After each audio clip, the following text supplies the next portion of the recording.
రాష్ట్ర రాజకీయాలను బీఆర్ఎస్ నేతలు గబ్బు పట్టిస్తున్నారని విమర్శించారు ఎమ్మెల్సీ అద్దంకి దయాకర్. ప్రాంతాల మధ్య వైరుధ్యాలను సృష్టించి పబ్బం గడుపుకోవాలని బీఆర్ఎస్ నేతలు ప్లాన్ చేస్తున్నారని ఆరోపించారు. అంతర్గత కుటుంబ సమస్యలను పరిష్కరించుకోలేని వాళ్లు రాష్ట్రాన్ని ఏం ఉద్ధరిస్తారని ప్రశ్నించారు.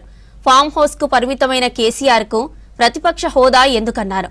అరెస్టులు కేసులంటే బీఆర్ఎస్ నేతలకు భయం పట్టుకుందన్నారు ఎమ్మెల్సీ అద్దంకి దయాకర్. బీఆర్ఎస్ చేస్తున్న రాజ్యాంగ వ్యతిరేక రాజకీయాలను గమనిస్తున్న వ్యక్తిగా, ఒక సామాజిక ఉద్యమాల నుంచి వచ్చి రాజకీయాలు చేస్తున్న వ్యక్తిగా అంటున్న బీఆర్ఎస్ పార్టీని రద్దు చేయండి. మిమ్మల్ని ప్రచారం చేయడానికి, వాళ్ళ ప్రాపగండాను ప్రచారం చేసుకోవడానికి ఆంధ్ర మీడియా కావాలి.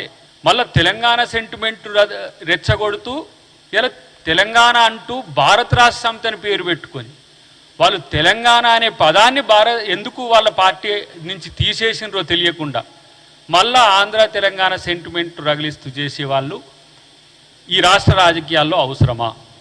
వాళ్ళ కుటుంబంలో ఇంకొకరినన్న నాయకుడు చేసే దమ్ముందా అంటే అది లేదు.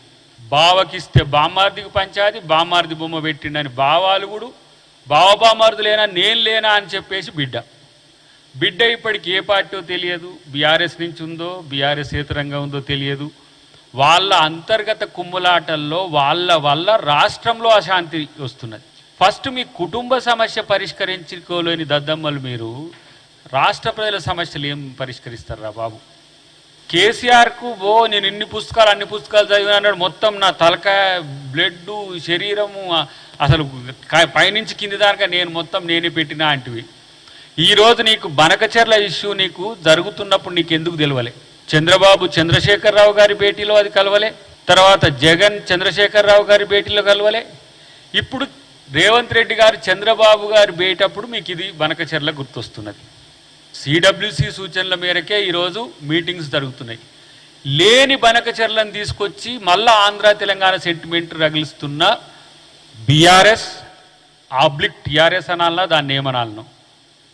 జై తెలంగాణ అంటారు, తెలంగాణకు నష్టం జరిగినప్పుడు కామ్కుంటారు, మళ్ళా ఏమైనా తెలంగాణ కొరకు మంచి చేద్దాము అని అంటే మళ్ళీ తెలంగాణకు వ్యతిరేకం అని చెప్పి కాంగ్రెస్ను ఇలా ప్రయత్నం చేస్తారు.